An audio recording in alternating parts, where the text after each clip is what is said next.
I know the job market is crazy right now, but I was able to land my full-time job in the media industry 5 months before graduating university, and I literally started 10 days after my final exams. Now, I'm not making this video to brag or rub it in anyone's face. I'm only here to share my story because I feel like it can inspire, motivate, or guide anyone that's navigating a similar journey. I'm not a career coach, I'm not an expert. In fact, I'm only figuring things out as the days come by. So, I'm just sharing my story. Take what you will and leave what you must. With that said, let's get straight into today's video. So how this video is going to work is that I'm going to break down all the jobs that I've ever worked in Canada as an international student. I'm going to talk about how I found the job, the application process, so my resume, my cover letter, my portfolio, and also the interview process. Then I'm going to talk about some of the pros and cons of the job, as well as the skills that I was able to gain from the job that I was able to leverage in getting my current full-time job in the media industry.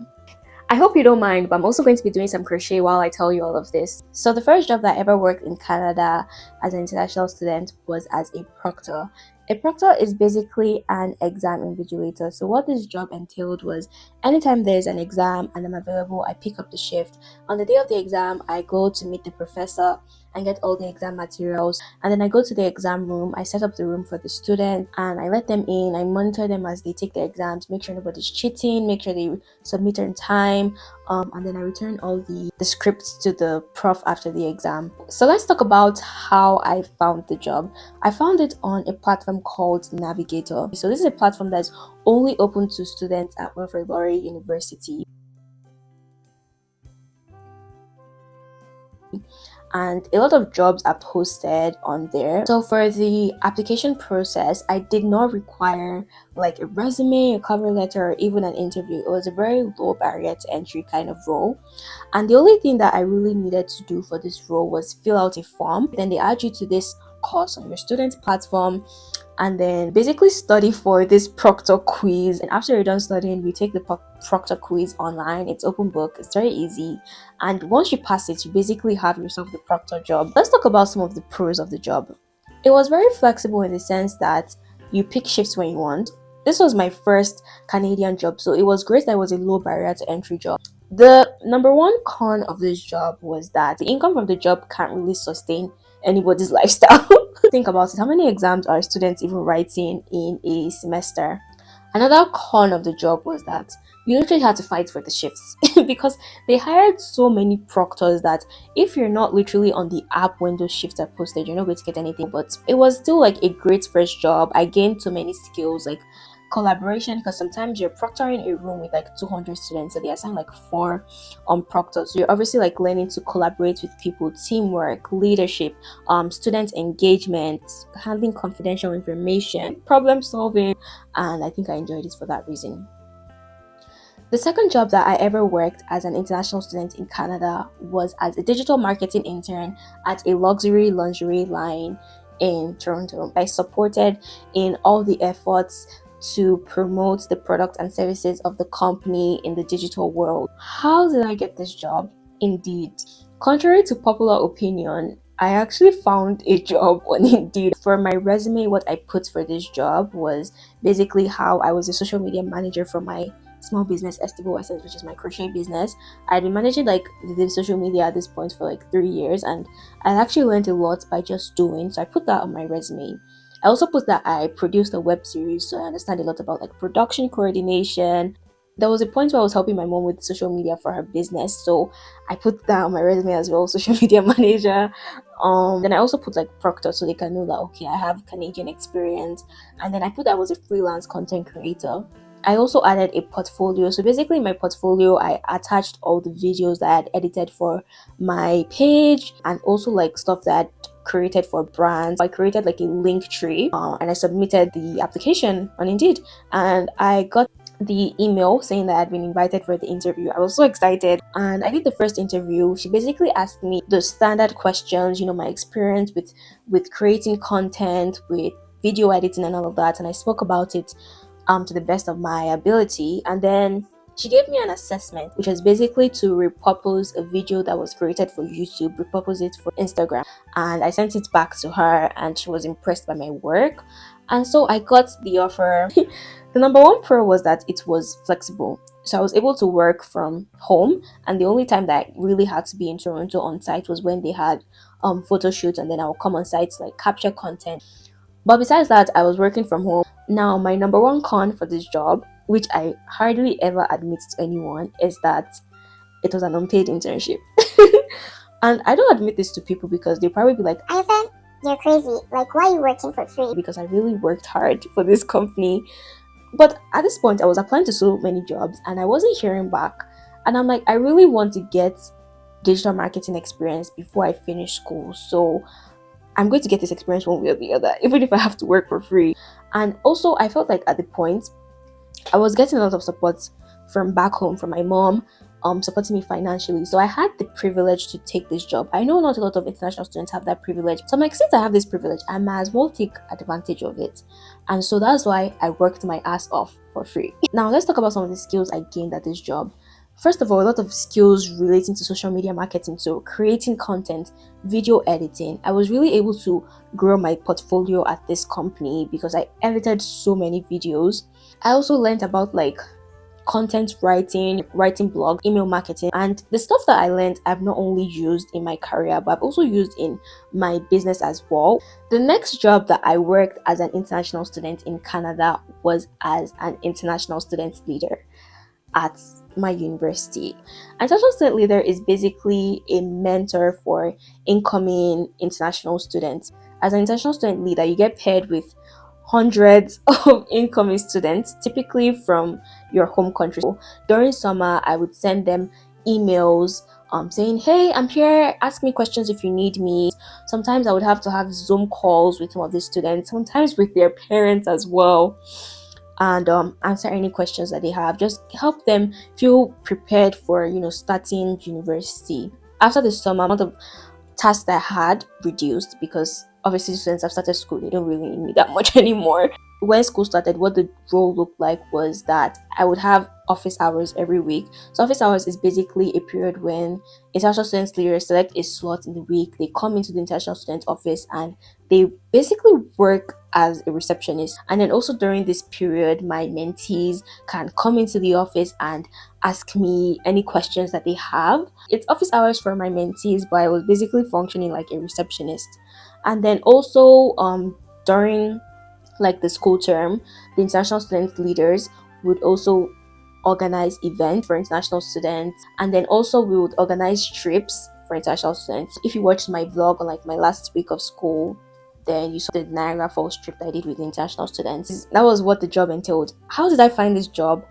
Navigator once again. So at this point, what I put on my resume was my experience as a proctor, my experience as a digital marketing intern. Then a lot of the student jobs, they really want to see how engaged you are with the Laurier community, because how you get help students get immersed in the Laurier community if you yourself are not. So I basically put that like I was a general member on the Black Student Association. I put I was a general member on Film Society. Just packed the resume to make it look that like I was a very engaged Laurier student, even though in reality I wasn't really that engaged, at least at that time. And then I landed the interview. It was one interview, it was a very straightforward interview.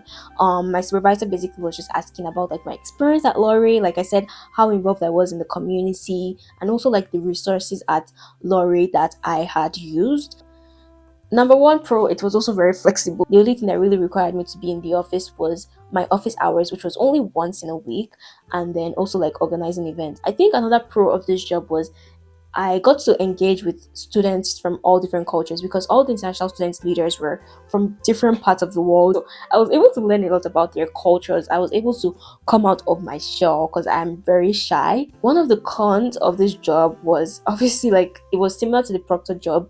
There aren't so many hours to work, and so that means you're not making enough to actually support yourself. Now let's talk about some of the skills I gained from this job. Number one skill, student engagement. Another skill, collaboration, teamwork, obviously because I had to work with all the other international student leaders to organize this event.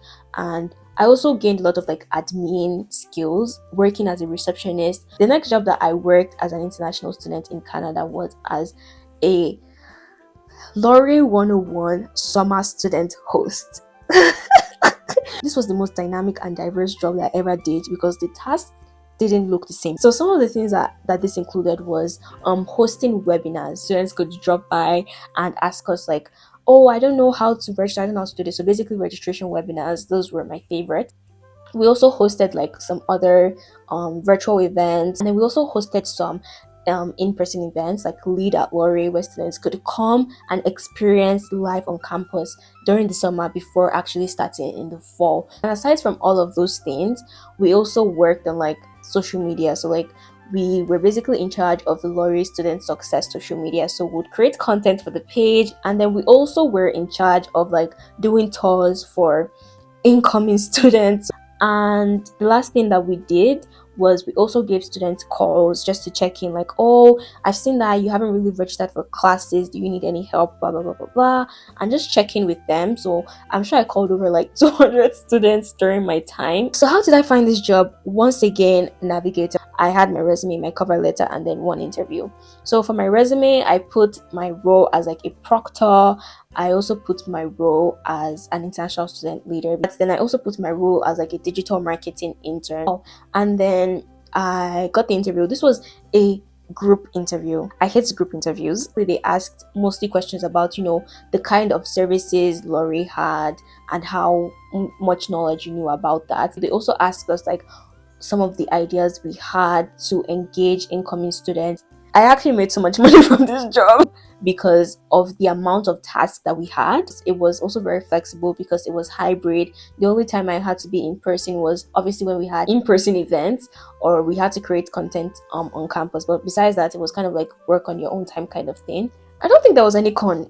And then let's talk about some of the skills. Number one skill I gained here, or I was able to refine, was video editing because I edited all the videos that went on the page that summer. Another skill that I gained from this job was like obviously collaborating with a team. There was also like social media in the role, which was really up my alley, and I was able to refine a lot of those skills. If you're keeping up with the story, during the summer I was working basically 4 jobs. So I was working one as a proctor, but there were only few shifts here and there. 2, I was working as a digital marketing intern. And then 3, I was working as a Laurier 101 summer student host. 4, I was also working as an international student leader. So 4 jobs, but it was like small hours here and there, so I was able to balance it. The next job that I worked as an international student in Canada was as a podcast producer with the alumni relations department at my university. There was a podcast that Laurier alumni had to kind of bridge a gap between students and alumni, and so students can see, oh, this is how this alumni is doing after graduation. This is potentially a path that I could follow after graduation, right? And so I was in charge of that podcast. So I would research the kind of guests to bring on the podcast based on students' demand. Then I would communicate with the guest, schedule a time that we would film. I would edit the podcast and also create like marketing material for the podcast so we can promote it on social media platforms. So how did I find this job? Once again, if you haven't guessed already, navigator, exactly. And the application process pretty similar to the others. I had my resume, cover letter, and one interview.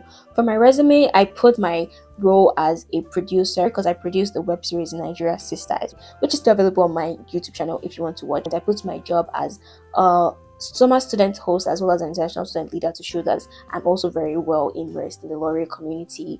And then I put my role as a digital marketing intern so they know that I'm able to promote their podcast for them because I have experience in that field. And also one thing that I did with my resume for this job that I don't think I did with other jobs was I hyperlinked things. So like for instance, when I mentioned that I produced a web series, I hyperlinked the web series so they could go check it out. This way they can see that, oh, I'm not just saying stuff, they can actually see what I'm saying, if that makes sense.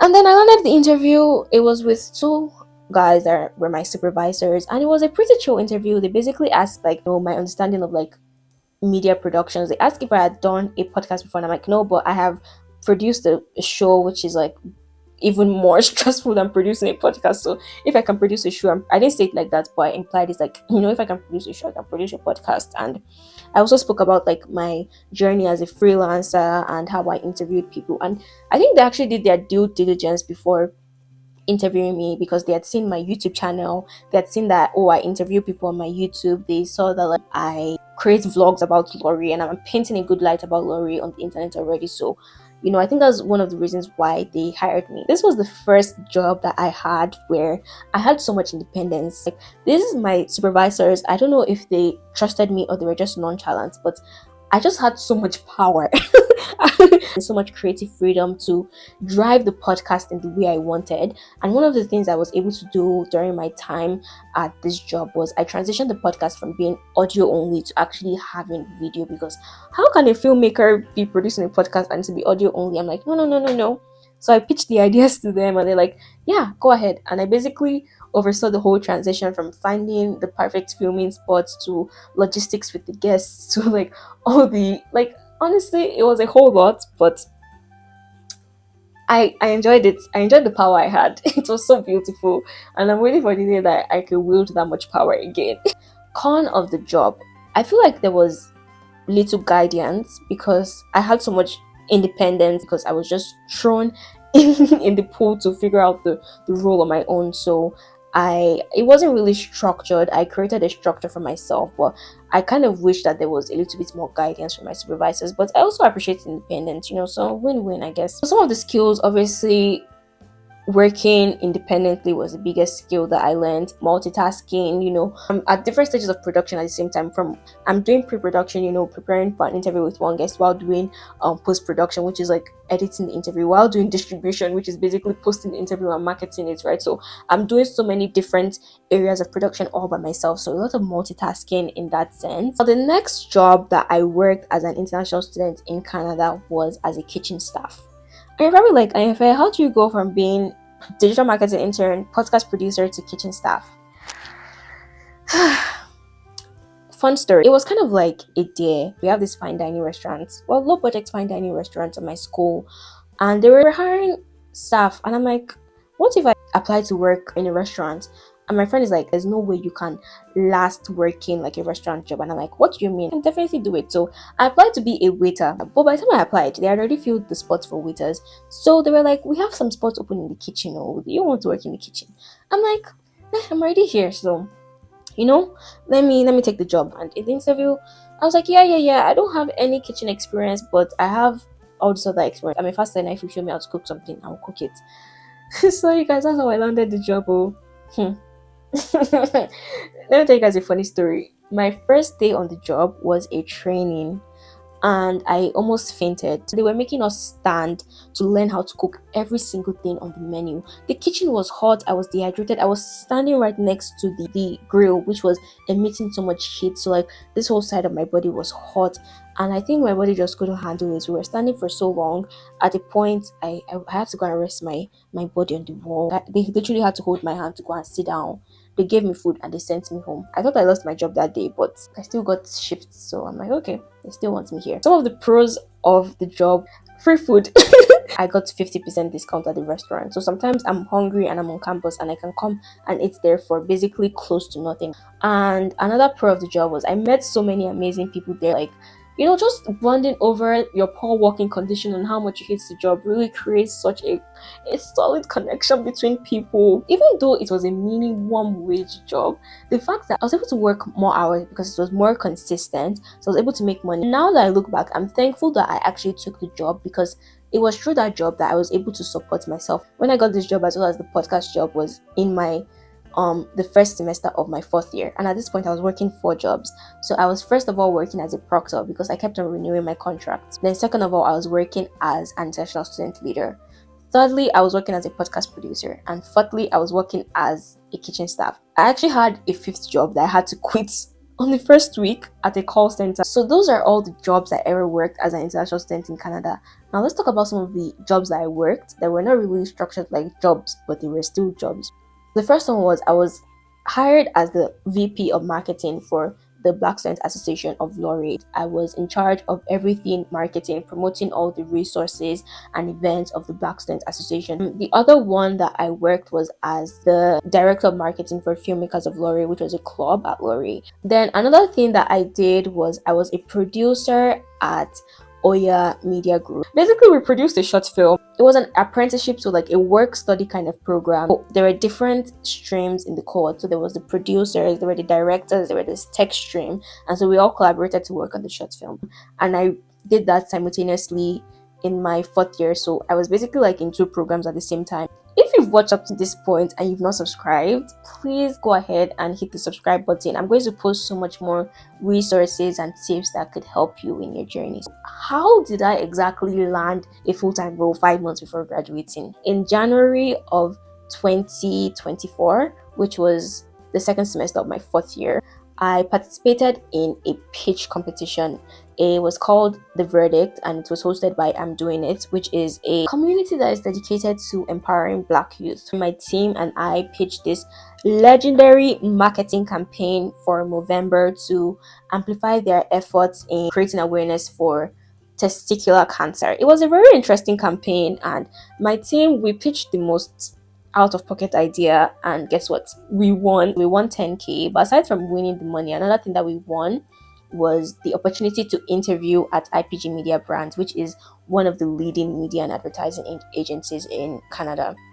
And so after winning the competition, I basically got the email from the recruiter saying I've been invited to interview at the residency night, which was what this program was called. The first thing that I did was I scheduled a call with the recruiter, and I'm like, okay, can you tell me a little bit more about the residency? So basically the residency is a new grad program, and you're basically hired as a full-time staff, but there's so much more leeway to learn because they understand that you're a new grad. The residency night is an interview night, but it doesn't really feel like an interview. So basically it was like, first of all, networking for the first hour. There was food, there was drinks, there was wine, and then after all of that networking and eating and drinking and chilling, then you would go for your interview. And I'm like, why is there wine at my interview?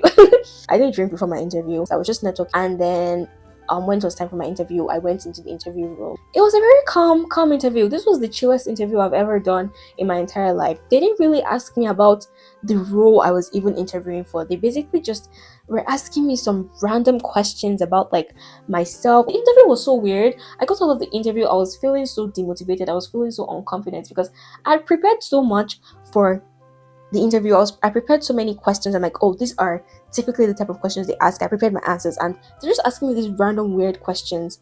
And basically what I got to learn after was they're not really trying to gauge how capable you are of doing the job, because they're going to teach you how to do the job. They're basically trying more to gauge like your character, your working style, how you interact with people and stuff like that, your work ethics, to see if it was in line with their values at the company, because they know that if all of those things are in line, they can always teach you how to do the jobs. After the residency nights, and I got an email from the recruiter saying, oh, you've passed the first stage of the interview, we'd like to invite you for the second stage, which was basically an interview with the CEO. After that, I finally got the offer. So I got my offer in February, and I'm like, I'm still a full-time student. Obviously, I can't start now, and they understand that it's a new grad program, so they were willing to wait for me to finish school. And so I had a start date of May 7, which was literally 10 days after I finished my final exam, but I had the offer 5 months before I graduated. But now I'm going to give you guys some of like my general tips and advice, because I know I've just been telling stories. If you're not able to land a job, you're applying, okay, keep applying, don't give up, but find something else where you can gain skills. So this can be like volunteering somewhere. As long as you're going to gain the skills, volunteer. Reach out to people. You may not find publicly that they're looking for volunteers. Explore your options. Even if you're not volunteering at the company, find like a student club in your school, volunteer there. Even if it's in your church. The thing is, like, you need experience, because when you do eventually land that interview, the only way you're going to be able to scale through the interview is if you actually have real life experience to talk about. And you're not going to learn all of that from taking courses. Like, yeah, you can take courses, but you really need that real life experience. So if you're not getting paid jobs, volunteer. If you're in university, especially if you're in Canada, there are so many resources that are set in place for you to succeed. For example, my school has something called a career center where students can go to gain practical advice and help with navigating their career. So this can look like them checking out your resume and giving you tips. This can look like them reading your cover letter. This can look like them booking a session for an interview prep. And those resources are free. We're paying so much as international students, so why aren't we taking advantage of these resources? Or even if you're a domestic student, you're still paying so much. So if your school has a career center, which it most likely does, go there. don't be quiet, don't be wallowing in silence. Go and look for help because the help is there waiting for you. Learn the STAR method of answering interview questions.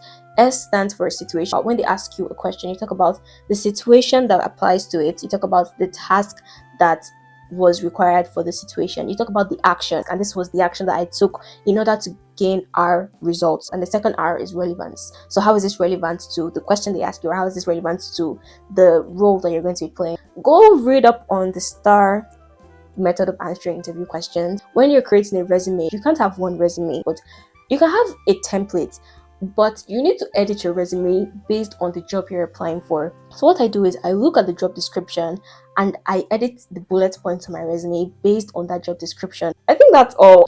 If you enjoyed this video, please like, comment, subscribe. And if you have any questions, feel free to drop it in the comment section and I'll be there to answer. Thank you so much for watching my video, and I hope to see you on the next one. Bye.